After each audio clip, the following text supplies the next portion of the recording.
libros. La tarde de hoy tenemos una invitada muy especial, doña Emilia Macaya, quien realizó sus estudios primarios y secundarios acá en Costa Rica, país donde nace. Después de 2 años en Europa y una vez concluida la licenciatura en Filología por la Universidad de Costa Rica, realizó estudios en la Universidad McGill y en la Universidad de Montreal, ambas en Canadá, y en esta última obtuvo el doctorado en literatura.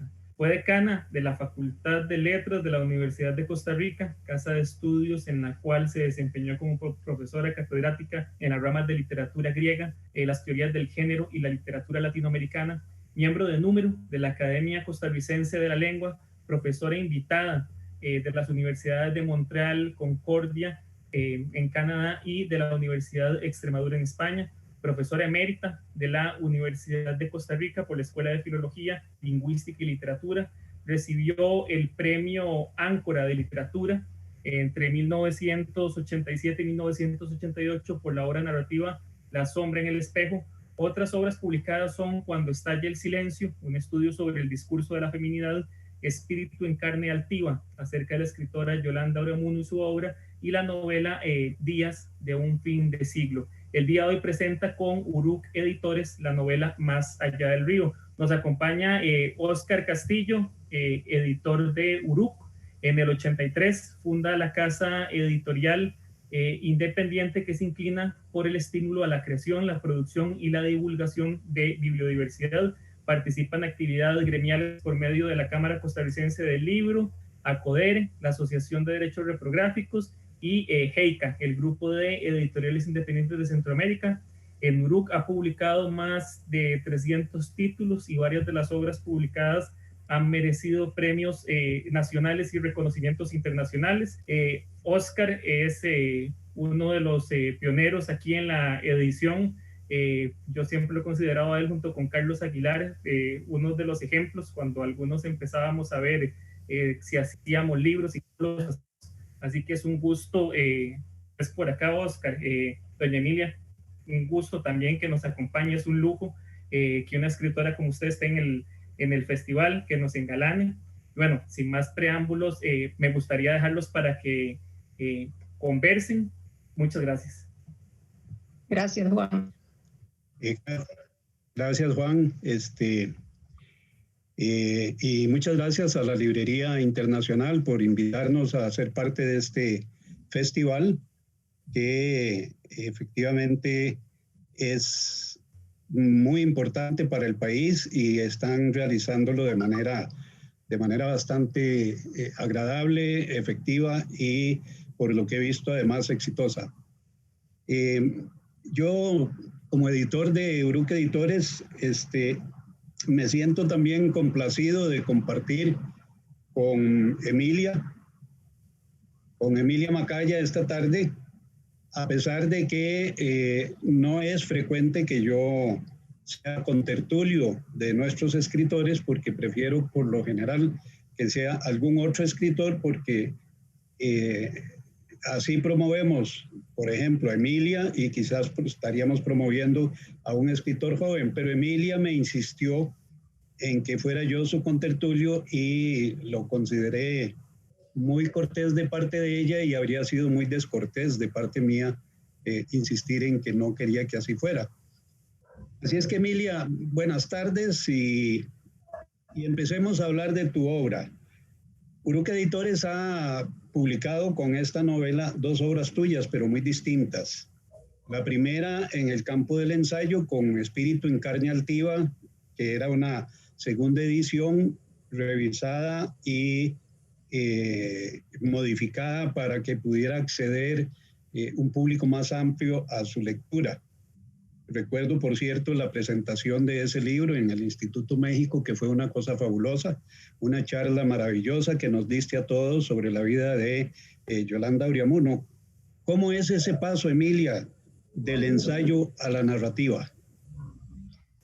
Muchas gracias, Óscar. Y ante todo, te pedí que estuvieras aquí porque creo que la presencia del editor, en tanto confianza en una persona en la que depositamos toda nuestra fuerza a la hora de salir a literatura, que es un libro, es muy importante.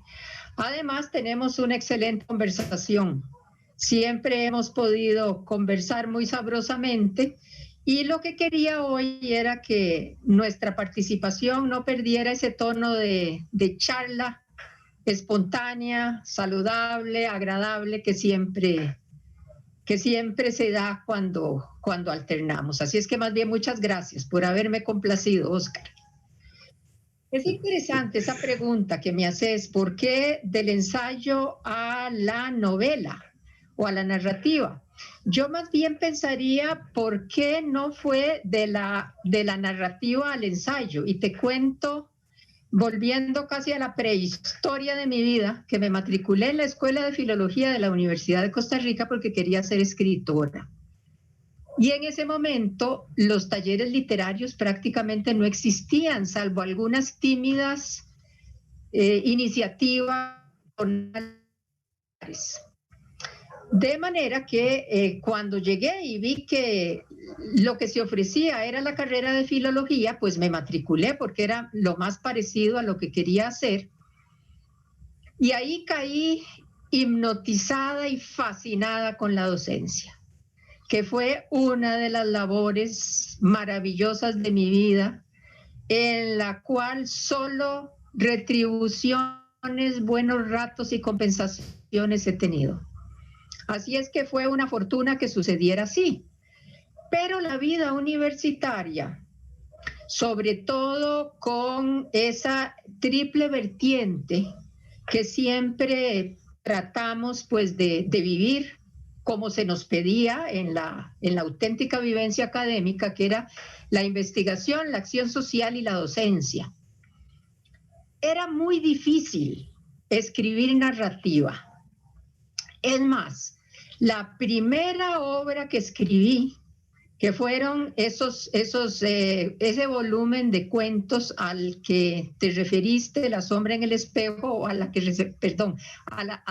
se refirió Juan, muy gentilmente, la pude hacer porque estaba con un proyecto de investigación aprobado sobre el cuento.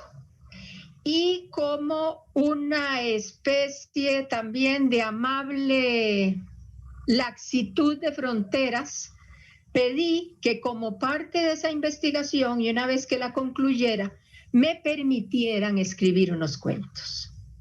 Y la Vicerrectoría de Investigación estuvo de acuerdo y así fue como salió La sombra en el espejo. Ya para amarrar con el ensayo y el paso a propósito de esta última obra, después de toda esa vida dedicada pues a la crítica literaria, en donde la creación que sale casi que porque debe ser, es precisamente el ensayo literario. Publiqué mucho en ensayo literario, publiqué el libro sobre la escritura de las mujeres, Cuando estalle el silencio, publiqué el de Yolanda, y tengo una gran cantidad de artículos de revistas y de periódicos que estoy recopilando con ánimo de que algún día, ya sea yo o mis descendientes, lo publiquen, porque hay muchísimo material. Pero aquí llegamos al punto.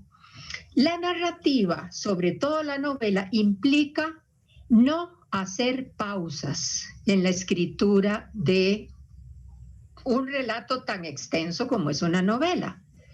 En varias oportunidades traté de hacerlo, tanto con la novela anterior como con esta novela. Y tenía que hacer pausas porque además la jefatura de hogar me obligaba a trabajar permanente y duramente. Tenía que hacer pausas y cuando volví a tomar la novela, ya esa novela no la sentía mía, porque de hecho yo había cambiado. Y más de una vez traté de retomarlas y no pude. Ese momento de la jubilación es para las mujeres un momento de oro, porque dejamos de hacer lo que tenemos que y comenzamos a hacer lo que quisimos en muchos ámbitos y que no pudimos llevar a cabo. Y para mí fue la escritura. Ya llevo un libro de ensayos y 2 novelas. A propósito de la jubilación, que fue, yo no la llamo pensión, sino que la llamo jubilación porque es el derecho a hacer jubilosamente aquello que no pudiste hacer antes, y que para mí ha representado el volver a la narrativa. Muchísima investigación seguía haciendo, porque eso sí era compatible con mi labor académica, pero según te comentaba, así como el ensayo fue saliendo como parte de mi vida académica, no sucedió lo mismo con la narrativa extensa a la que llamamos novela. Y fue la posibilidad de la jubilación la que me dio, o la que me abrió ese camino, mejor dicho, y que me ha hecho junto a la docencia, pues transitar por otra de las sendas que es para mí verdaderamente gozosa. Docencia y escritura narrativa. Ya vamos a hablar un poco de tu faceta de investigadora, pero volviendo al paso de... Oscar, esa otra ensayo que ha sido muy exitoso, el de Yolanda, la publiqué con la universidad y luego en una versión muy revisada y muy adaptada, en la que cambié muchas cosas con Uruk, que fue ya la versión definitiva. Es correcto. Y como sigo interesado en que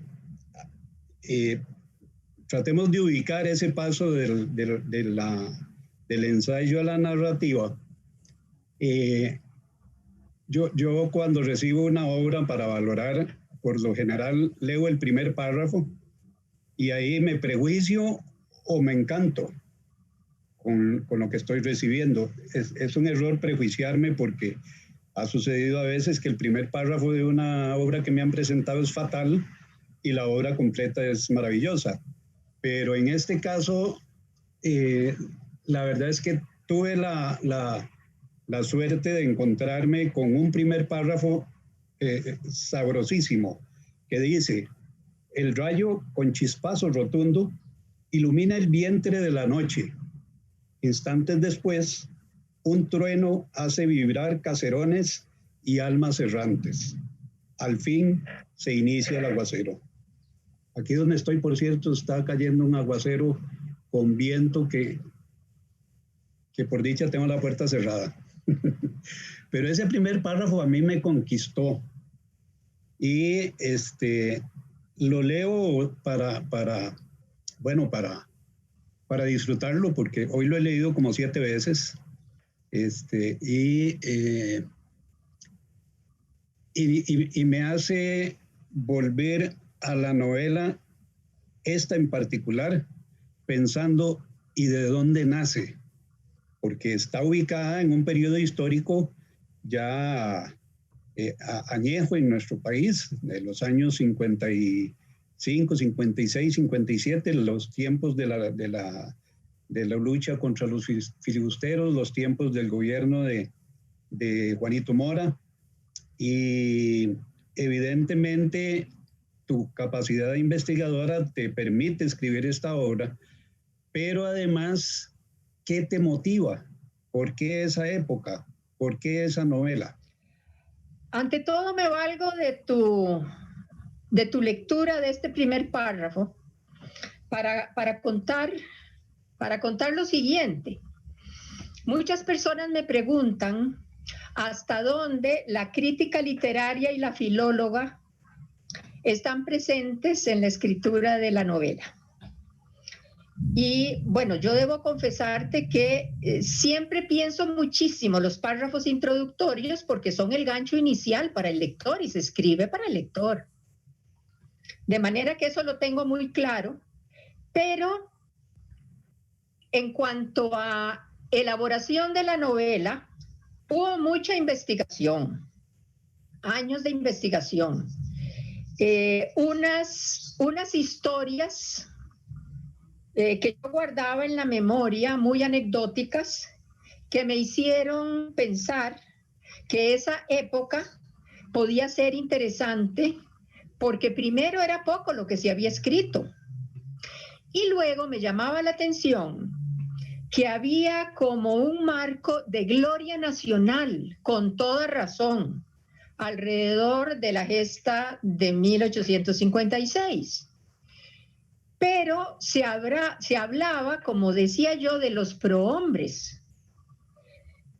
En tanto se dejaba de lado liminarmente, o sea, se dejaba en los límites la participación de las mujeres y la participación de las personas que no necesariamente ocuparon los puestos protagónicos y que en muchos sentidos llevan la peor parte en todos estos conflictos y no se llevan la gloria, porque son los que permanecen olvidados o bien silenciados y no tienen derecho ni a la gloria ni al recuerdo.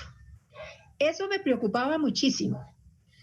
De manera que con todo esto funcionando en mi mente y sobre todo teniendo en cuenta algo que yo no he podido dejar de lado nunca en mi vida, que es la participación de las mujeres en todos los hechos relevantes. En una oportunidad alguien decía, si las mujeres tuviéramos mayor participación, las guerras serían menos, porque no es lo mismo una madre que manda un hijo a la guerra que un padre que manda un hijo a la guerra. Generalmente hay un poco más de objetividad en esa idea de gloria compartida desde la masculinidad frente a esa mujer que tiene que ver cómo su hijo sale de la casa, sabiéndolo carne de su carne y sangre de su sangre. Y muchas veces las mujeres somos las olvidadas en el mundo y las olvidadas en estos conflictos. Eso era lo que yo me preguntaba, ¿qué había pasado con todos estos seres anónimos, silenciados? Y por eso, junto a la investigación de la historia oficial, a propósito del 56, me interesé muchísimo porque comenzaba en ese momento también lo que se llamaba la historia de las mentalidades, la pequeña historia, que era la vida cotidiana que está tras los hechos históricos, pero que es importantísima. Y aquí hay investigadores maravillosos en eso, no menciono ninguno porque querría mencionarlos a todas y a todos. Pero hay maravillas de libros en lo que ha sido la historia de las mentalidades, la pequeña historia, sobre todo del siglo XIX y del siglo XX. Valiéndome de todo eso y pensando en que la narrativa es un impulso vital y emocional, sin pensar que la filóloga o la crítica fuera eliminada, porque eso es imposible, ya hay huellas mentales y huellas emocionales que incorporamos, encarnamos cuando somos preparados para una cierta disciplina o para una cierta destreza, pero dejando todo eso en la puerta de entrada y después de elaborar el plan de la novela, me dejé llevar vital y existencialmente. Yo creo que es de las cosas más emocionales, vivenciales e instintivas que he hecho. Dejarme arrastrar por lo que la investigación me había llevado a comprobar, por lo que llevaba en el alma como dolores, como ansiedades, como experiencias compartidas y dejar salir la novela en cuestión, o sea, Más allá del río. Y fue muy interesante dejarla fluir así. Fui mucho más mental en escrituras anteriores que en esta novela. Ya tal vez en eso, Oscar, perdóname, con esto termino. Yo creo que la edad tiene mucho que ver en eso. La tercera juventud ayuda. Te quería preguntar más sobre el trasfondo histórico y tu investigación, pero más bien de lo que has dicho. Hay un tema que me parece que es de lo más sabroso y de lo más maravilloso en esta novela, y es el personaje femenino, Doña Mariquita. Es un personaje, bueno, es el personaje que domina la novela, es la que manda en su casa, en su hacienda, y en buena medida que manda en San José de entonces. Contanos de dónde nace Doña Mariquita, cuánto corresponde a la realidad histórica, cuánto corresponde a la ficción que has creado tan sabrosa. Sí, Oscar, ya sé por dónde vas. pondría a la par de doña Mariquita, que sí tiene un asidero histórico, pero solo eso, un anzuelo histórico. Era, pues parece por las pocas descripciones que hay de ella, una mujer, no me gusta esa expresión porque tiene que ver con lo belicoso, pero bueno, es eso, es expresiva. Era mujer de armas tomar. Era mujer de decisiones claras. Es una forma de entender a la mujer en el patriarcado, que es la mujer que a pesar de todo sabe encontrar su lugar, sabe plantarse con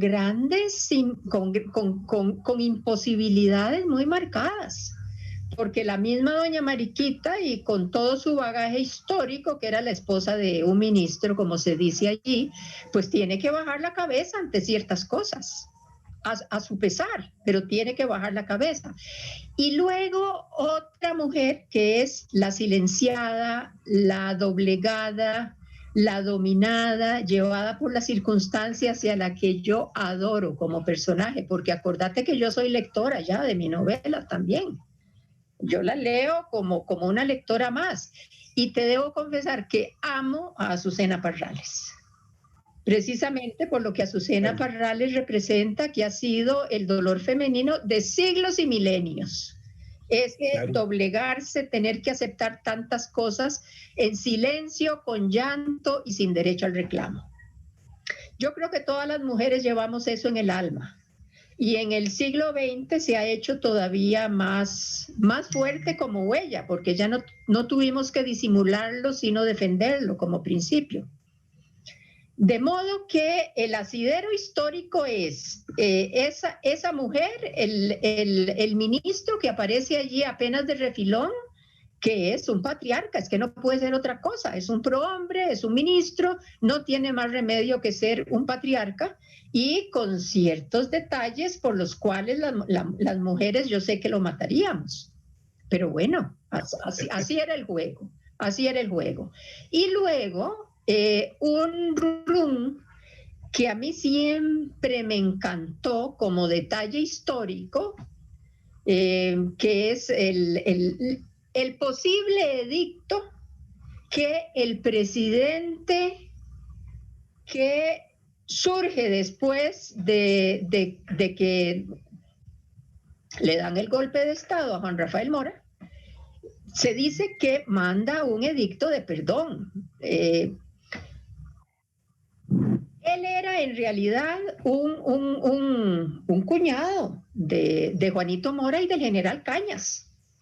Y como cuñado yo creo que se da cuenta políticamente de que don Juan Rafael Mora era un peligro. El general Cañas es que era muy querido, y aunque era un don Juan redomado, era muy apreciado socialmente porque era como el condimento de las reuniones. Parece que era un ser verdaderamente atractivo en su manera de ser, en su bonomía, en su gentileza.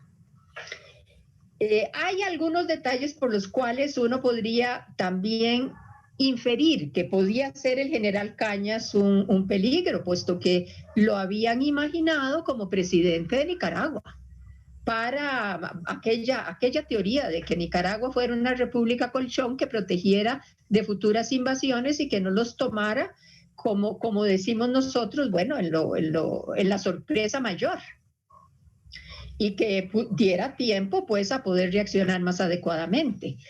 Pero siempre quedó flotando en el aire esa idea de que había que José María Montealegre, no lo había nombrado, podía haber enviado un edicto que se perdió, perdonando al general Cañas, al que fusilan no inmediatamente, sino 3 días después de Juan Rafael Mora.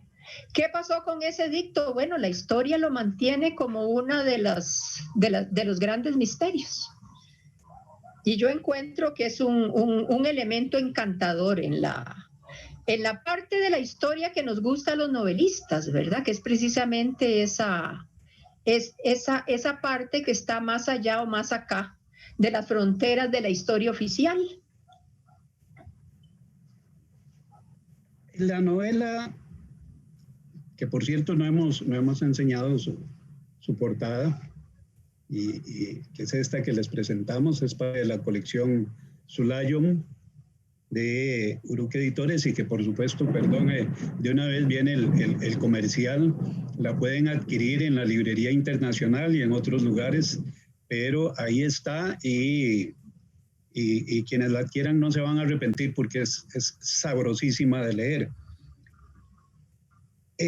Emilia, vos y yo hemos discutido sobre tratando esa manía que tiene uno de caracterizar las cosas y ponerles etiquetas, y entonces decir, esta es una novela histórica, o es una novela de policíaca, o finalmente hemos llegado a la conclusión de que es una novela de todo. Es una novela histórica, es decir, tiene elementos históricos, tiene elementos policíacos, porque hay una investigación que se desarrolla en toda la novela, tiene elementos de aventura, y tiene un elemento fantástico extraordinario, del cual no vamos a hablar porque ese se lo vamos a dejar a los lectores para no echarles a perder la parte más sorpresiva y sorprendente de la novela, o por lo menos una de las más sorprendentes, pero sí la más sorpresiva.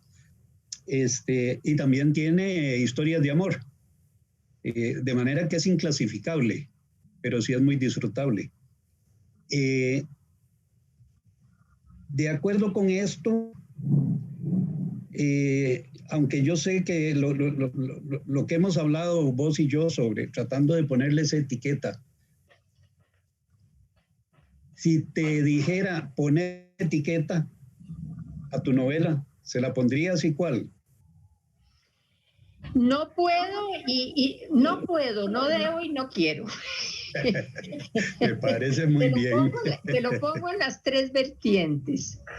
Lo primero, yo creo que es muy de lo que he escrito en narrativa, el que como la filóloga y la crítica se queda en la puerta, y siendo las posibilidades del lenguaje infinitas y las posibilidades de la literatura infinitas, yo juego con lo que sea necesario. Y ni siquiera dosifico, bueno, voy a hacer la novela de amor, voy a hacer la novela, no. Yo voy eligiendo conforme voy necesitando, y siempre he recurrido a diferentes lenguajes, diferentes estilos, diferentes, usando los nombres que trato de evitar categorizaciones. Digamos que dentro de esa perspectiva me encanta el juego de la variedad, porque me parece que reproduce el juego de la vida, el juego de la aventura vital, que es lidiar con muchísimos procedimientos para ir saliendo de los atolladeros o de los compromisos conforme se vaya presentando la vida. Pero hay una segunda vertiente importantísima, y lo conversaba con una persona muy querida, amiga y pariente, y es que las mujeres cada vez más nos resistimos en nuestra conciencia de feminidad a las etiquetas, porque las etiquetas, que son una forma de reducir la pluralidad de la vida a un solo brochazo, eso es una etiqueta. De la multiplicidad de potencias y de características, escoges una y decís, tal persona, tal cosa es eso. O sea, son terriblemente reductivas, reducen la pluralidad de la vida a un solo trazo. Y en el caso de las mujeres, recordemos que nuestro manejo a lo largo de toda la historia de Occidente es a etiquetarnos para invalidar nuestro hacer, para encerrarnos en una gaveta, en un marco, y no dejar que nos despleguemos en todas las potencialidades. Las mujeres y las mujeres que escribimos somos muy sensibles a esa idea de que las etiquetas es mejor dejarlas no solo fuera, sino evidenciar que no son lo mejor del mundo. Se cumplen 100 años de Clarice Lispector, una escritora que yo amo y adoro. Clarice Lispector ni siquiera aceptaba ser llamada escritora, porque escritora es una etiqueta. Y le preguntaban, ¿usted es escritora? Y decía, no, yo no soy escritora. Escribo cuando quiero, como quiero, y a veces no tengo ganas de escribir y no escribo. pero era una manera de rechazar la etiqueta. ¿Por qué? Porque la etiqueta reduce. Yo creo que ahí te pongo las dos líneas en las cuales voy contra las etiquetas, desde esos dos puntos de vista. Y te puedo decir que he tratado, yo no sé si lo conseguí, pero he tratado de que mis personajes y los personajes femeninos sean muy matizados.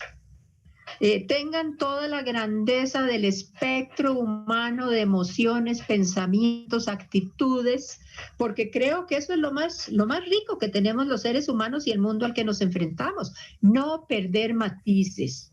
Y cuando aceptamos matices, aceptamos la tolerancia, aceptamos la diferencia, aceptamos la transigencia y aceptamos la humanidad.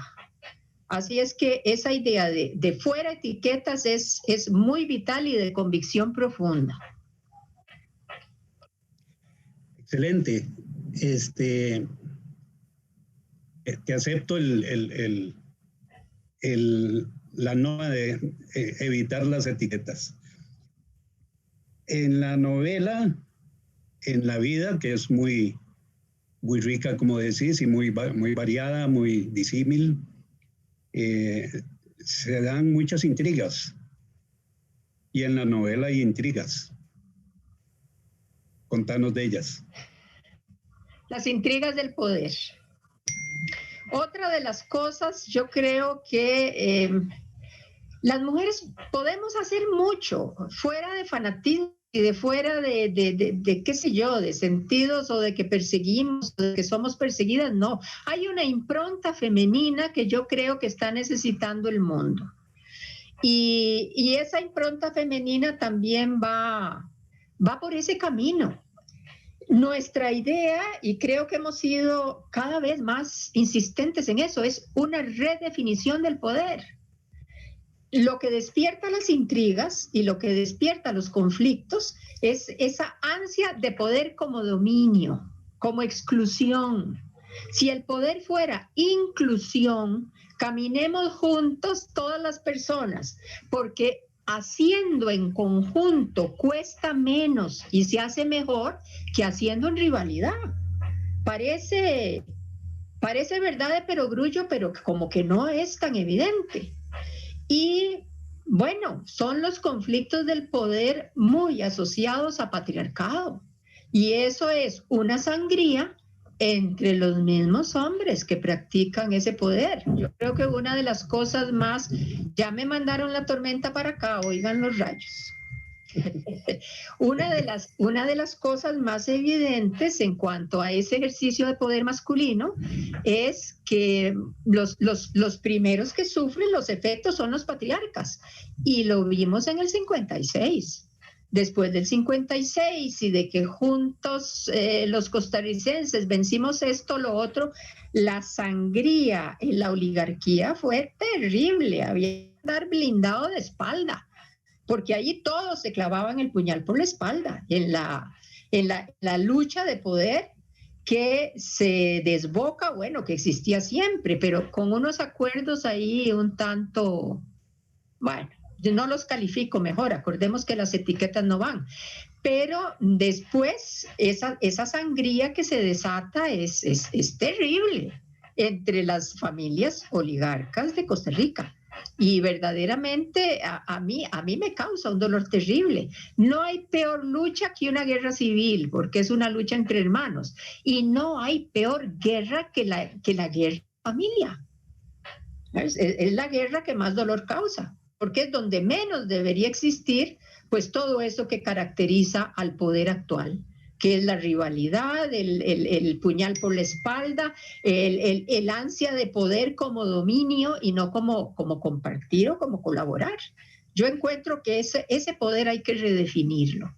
Y la impronta femenina va a ser un elemento importantísimo en esa redefinición del poder que está por hacerse aún.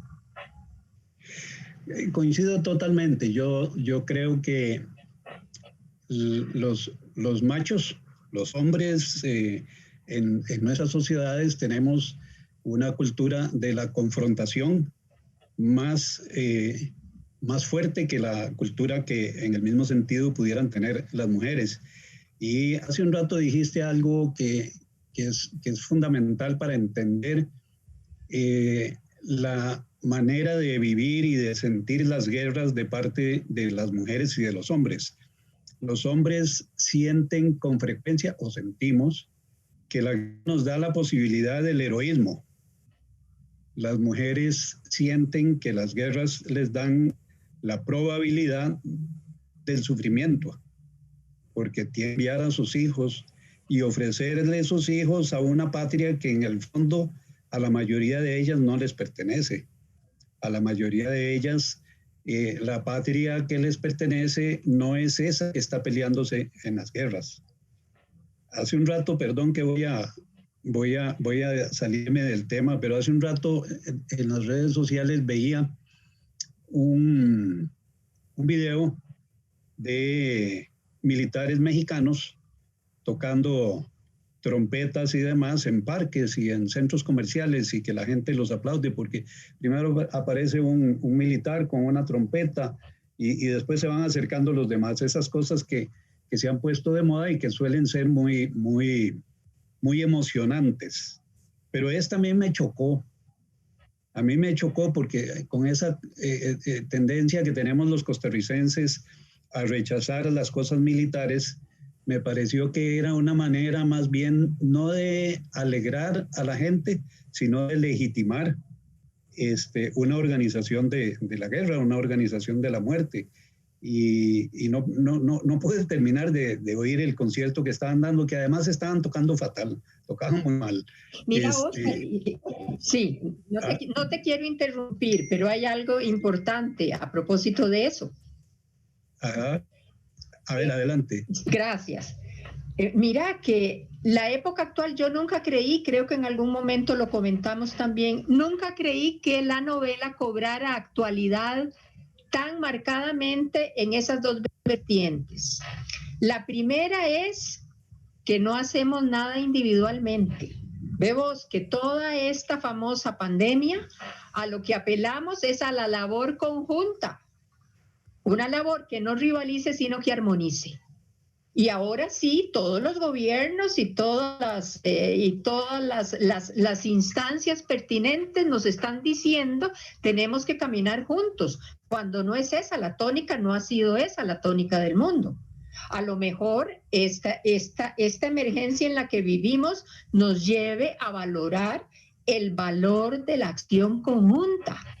O sea, el valor de la colaboración en lugar de rivalizar. Podría ser una consecuencia agradable. Y la segunda, que también me parece que la novela se ha vuelto muy actual, así como señalabas vos esos aspectos, que la vida nadie la tiene atada. La vida es un baile al ritmo de una música y de una melodía a la que vamos persiguiendo. Queremos morirnos con todo atado, queremos vivir con la certeza del mañana. La vida nos convence de que nada de eso es posible y eso tiene una grandísima actualidad en este momento. La vida es un son ajeno al que tenemos que adecuarnos para bailar, porque es lo que nos queda. Pero nos cambian de son en el momento menos esperado, que es un poco la visión de la vida que tiene la novela, que no podemos atar gran cosa, que lo que tenemos que hacer es bailar con esa música y que tal vez ahí está la aventura de vivir. Pero mayor razón para, en este momento actual, en que todo se nos disparó hacia lo que otra figura bélica, pero inevitable, se nos fue la vida por donde menos pensábamos, se nos desataron todos los nudos con los que pensábamos tenerla amarrada. ¿Y cuál es la respuesta que conviene? La respuesta conjunta, o la respuesta del poder tal como lo estamos entendiendo. Tal vez un poco iba el éxito de las mujeres gobernantes con todas las disposiciones que tomaron para la pandemia. Yo creo que hay una gran relación entre esas dos cosas. Como ves, todo un filón, ¿verdad? Yo creo que esa impronta femenina en el mundo del futuro es algo que tenemos que pensar con mucha mente fría y con mucha responsabilidad, con mucha seriedad. Perfecto. A ver, la novela evidentemente es el tema de hoy, y esperamos que muchas de las personas que te están escuchando y que no han tenido hasta el momento la oportunidad de leerla lo hagan, porque no se van a arrepentir. Pero yo como editor, ya no solo como lector, quiero hacerte una pregunta que espero que otros también se la estén haciendo. ¿Qué sigue? ¿Qué está haciendo Emilia después de esta novela? Algo mencionaste al principio, no importa si repetís. Contanos. Con mucho gusto. Estoy haciendo dos cosas. La primera es recuperando y recopilando más bien toda mi obra de crítica literaria y de estudios de ensayo literario en toda mi vida, qué sé yo, desde participaciones en conferencias, por una razón, Oscar, porque creo que no es Emilia la que importa, sino un tipo de formación de la Universidad de Costa Rica, con unas posibilidades cuando nos hacíamos merecedores de ciertas ayudas, ciertos espaldarazos en nuestra formación, por el trabajo, por el ahínco, por nuestra participación en programas de investigación y una gestión académica exitosa. Tuvimos maestros maravillosos, se nos dieron oportunidades maravillosas, así es que creo que eso debe hacerse constar. Y me gustaría, no por el trabajo de Emilia, sino por el trabajo de alguien que fue Universidad de Costa Rica de principio a fin, quizá desde antes de nacer, porque ya venía marcada por la Universidad de Costa Rica por nacimiento, por sangre, y a la Universidad de Costa Rica le he dedicado toda mi vida y lo mejor, una de las mejores cosas que fue la docencia y de las que más he disfrutado. Y junto a eso, te lo completo, yo no creo que deba escribir mucho, no me interesa escribir mucho, me interesa escribir bien. Y en esto de la narrativa yo me imagino un tríptico. Una novela hacia el futuro, que ya la escribí, Los 10 días de un fin de siglo. Una novela hacia el pasado, que es esta.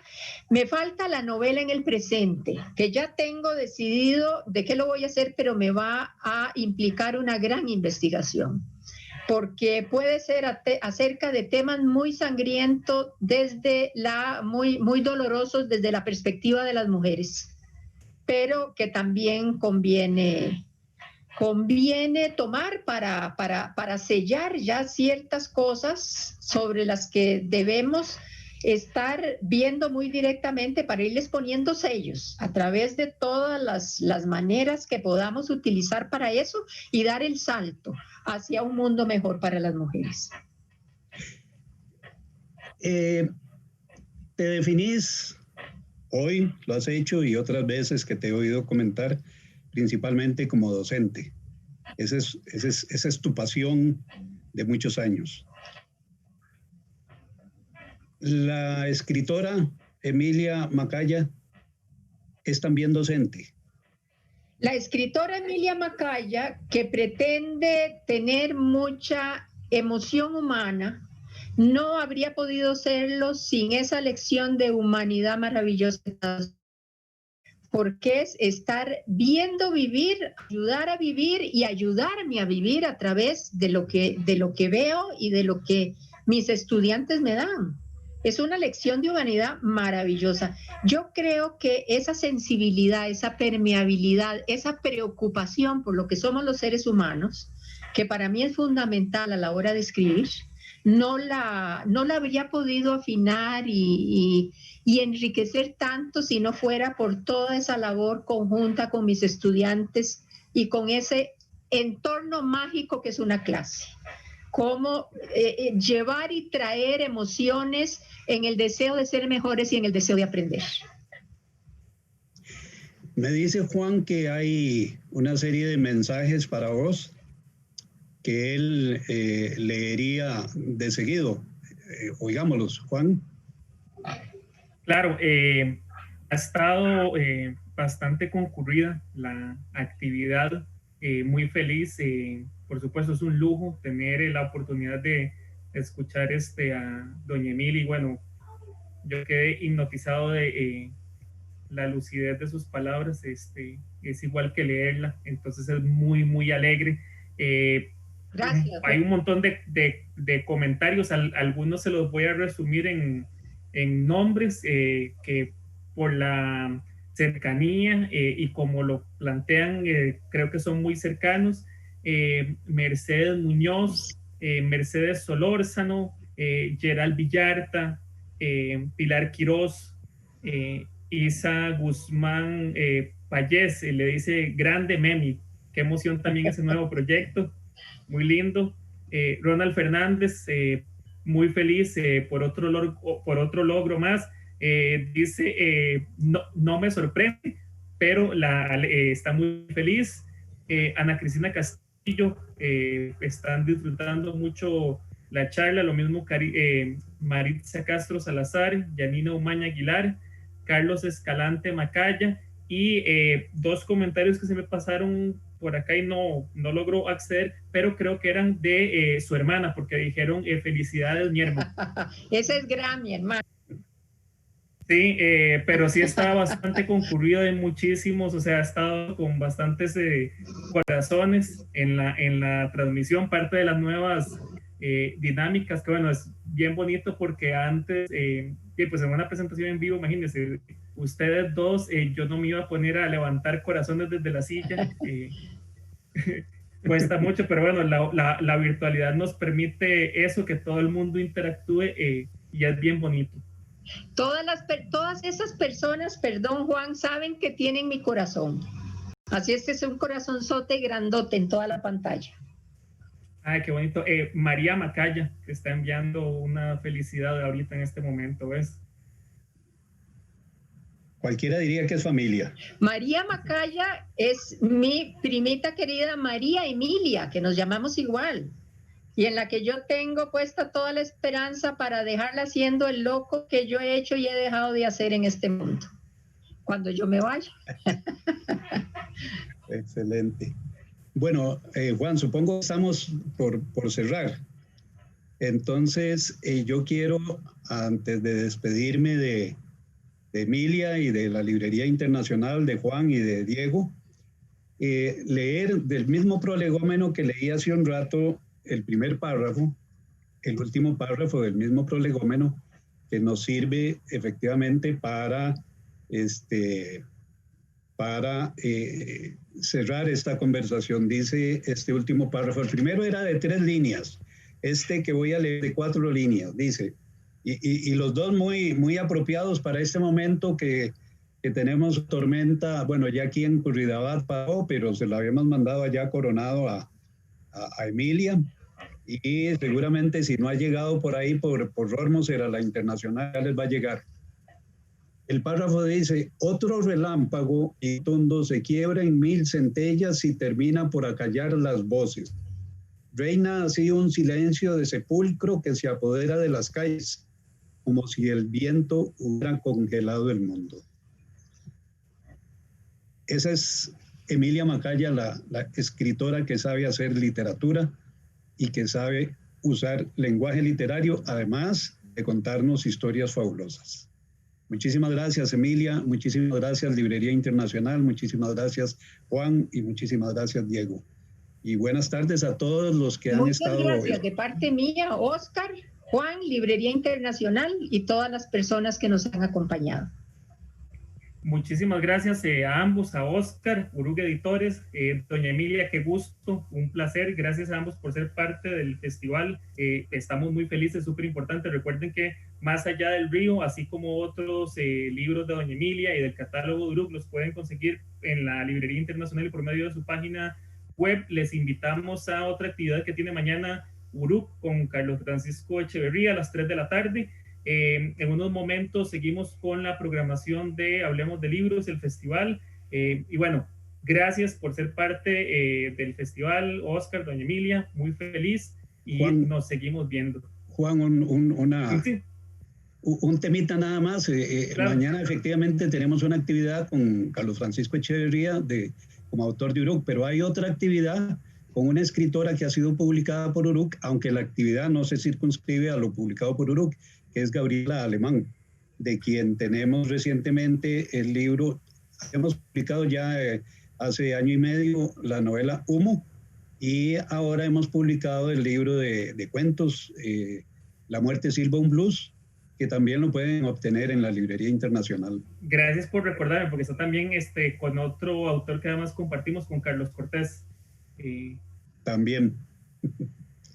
Un gusto. Buenas tardes. A las 5, pero